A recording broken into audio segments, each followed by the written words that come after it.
want to invite everybody for this podcast. Of course, this is WrestleLine you're listening to, and the voice of the spoken Matt on the other side of things, along with John Scott here. Got a few emails in just recently, Matt.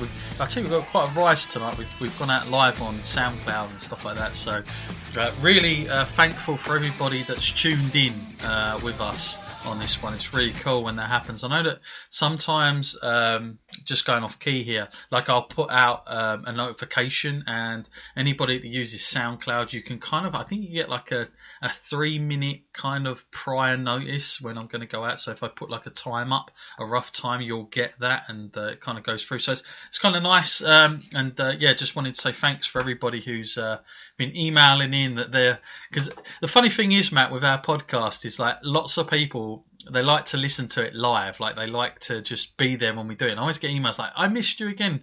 The reason that is, and the reason I can't be so precise, is because literally the bare bones of it is that myself and Matt, we work like these crazy shifts and you just cannot guarantee certain times, so we have to kind of like try and incorporate and implement this within our day-to-day lives, and it's not always easy to get a specific slot. If I could each week, I would, if I could guarantee a certain time each week, I'd leave it like that, but it's not always the case. But I want to thank everybody who's tuning in just now. We're talking things here after the Royal Rumble. For me, Matt, I mean, since we've come out of it, I did feel a little bit like, the one thing that bothered me, probably above anything here, Matt, was the fact that the whole day on the Monday, post Royal Rumble, there were so many news outlets covering Ronda Rousey. The only disappointment was we didn't get Ronda Rousey or something there to sort of cross over, and like even if they'd have just shot an interview on the Royal Rumble night with her and just played that would have been good. Instead, we got like Stephanie McMahon coming out, and we had this like segment where she was in the ring and she was with Asuka. Matt, your thoughts on that? Because I got like loads of people emailing in, and they were like, God, that come across patronising. Like, if Asuka's as good, why don't they just like treat her as a big star? Like, why does Stephanie talk to her like that? Like, it's not as if the guys get spoke to like that on the other side of things. And it got me thinking, Matt, is that, I know I'd like questioned it a few times, but when you get like the whole roster of women just standing in the ring, and then they all get like a minute each to talk about a promo or something that's so like lined and scripted before a match, like saying, oh, I really am excited for my match, because of course the big thing at the moment is, I mean, I've seen so many like jokes about it, is like, what next can WWE come up with for the women that they haven't already done? It just seems like there's something every single moment for that. But for you, Matt, could that have been done better, or was you satisfied with the way it went? And the idea here is that maybe we don't get Ronda until these pay-per-views are out of the way with, and then the real build gets started. Would you have liked to have seen something, like just even a little teaser towards something, that what Ronda was actually doing it? Because of course all we found out from the Royal Rumble, Matt, and I'm sure you've seen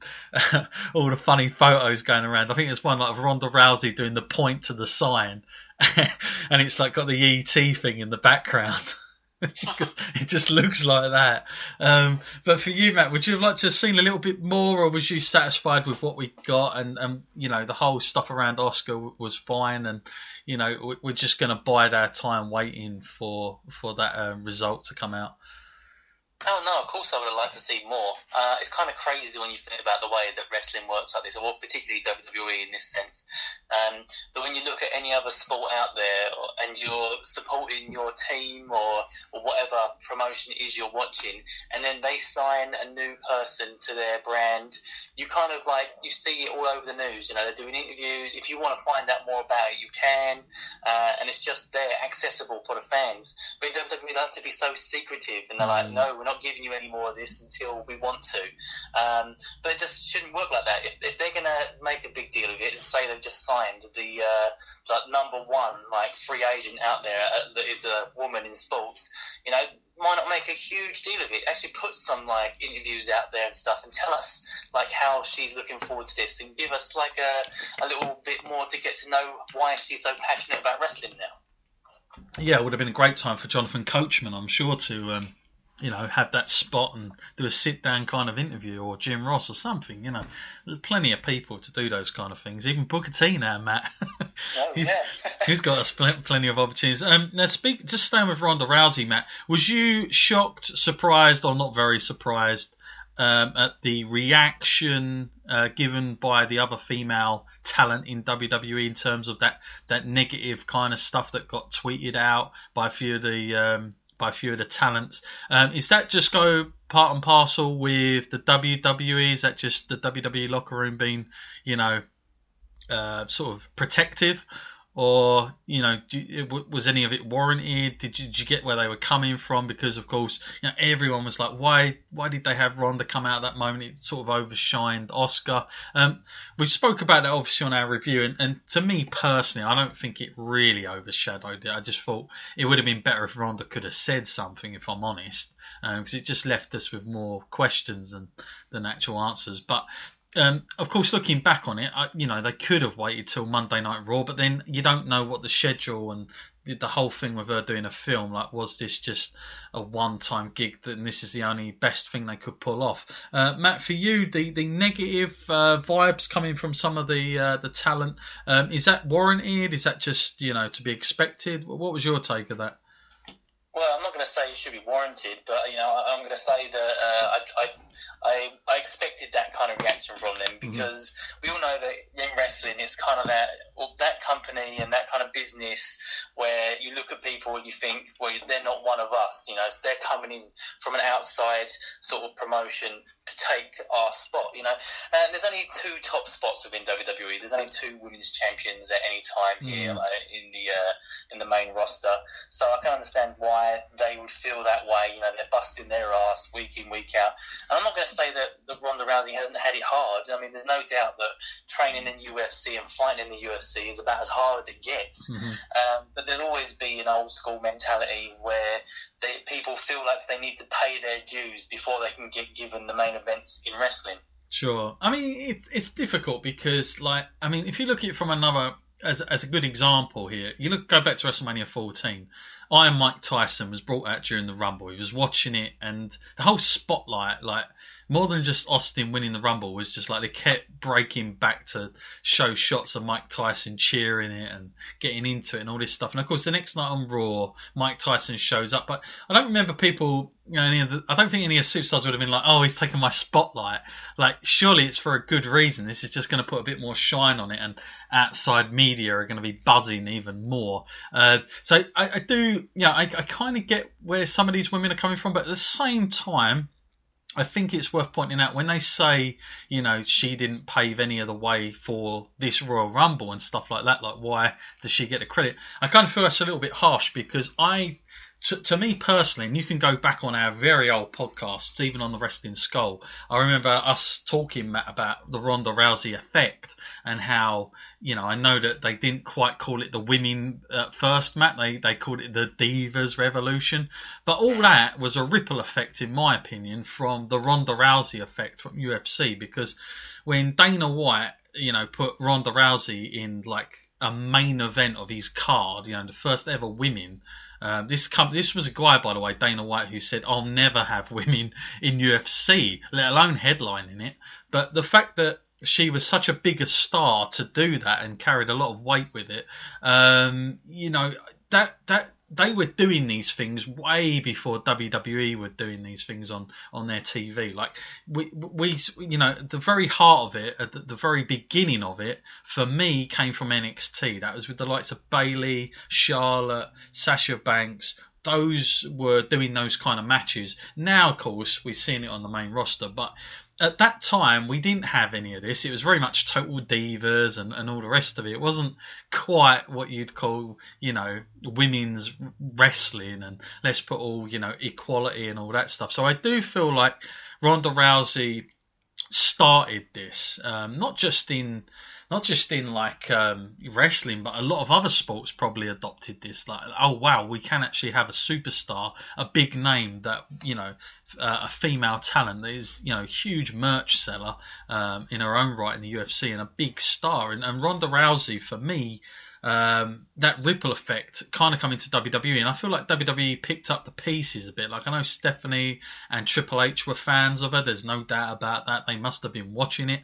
and I think it's mainly because of Triple H's influence, because of that we have what we have now. So I think for some of those tweets that went out about she doesn't deserve it, this, that and the other, there's two ways of looking at it. No, she didn't do it in a wrestling ring, but for the female perspective of it, I'm not sure we would have women where they are now in WWE if it wasn't for Ronda Rousey delivering that kind of success for Dana White in the UFC.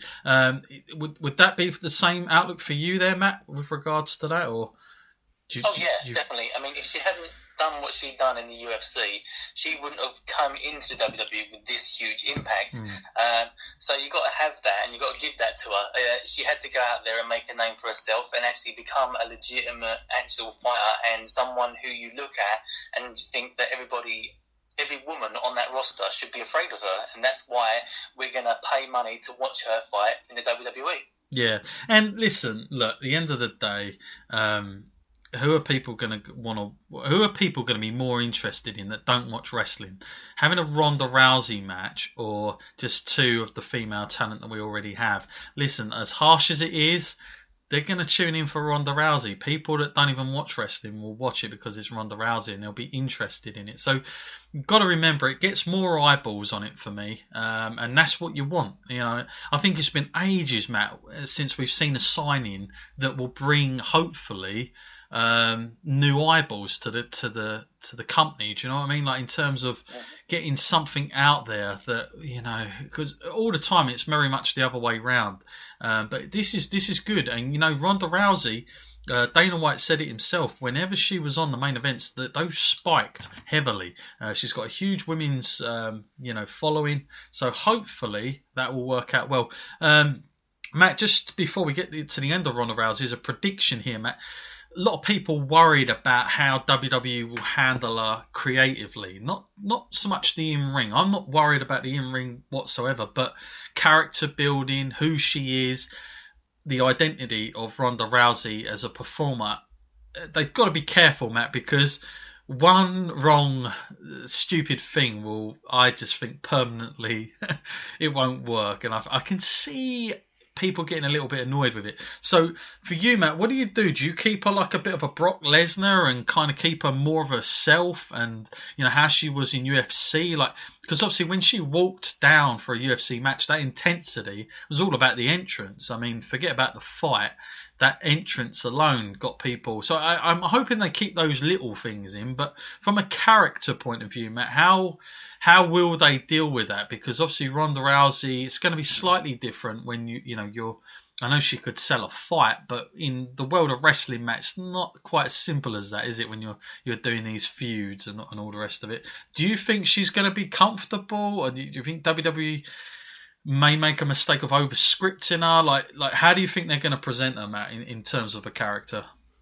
Well, I don't think we're going to have to worry too much imminently about them over scripting her. From what we saw at Royal Rumble, it's pretty much come out, don't say a word, point and leave. Yeah. So it doesn't look like they're too eager to put a microphone in their hands just yet. So, hopefully that's a good sign that they're going to say less is more with her, and that we'll just see the in the ring work do the talking, which I'm not against, really. I mean, they brought her down there looking like her normal self, which is fine. Yeah. But I'd be a big fan if, when it comes to time for the bell to ring, she'd had her hair all tied back like she does in the UFC and everything, and then it's just like she's there to go and just get in that ring and get the job done. Sure, absolutely. Sticking with the women, of course, we're going to have our first ever eliminations. This is the thing, isn't it? Like that Raw, the only thing that got on my nerves is the way Stephanie announced it. We're going to have... Here we go again. It's another thing. The first ever women's elimination. So it's like, how many things can they get out there in quick succession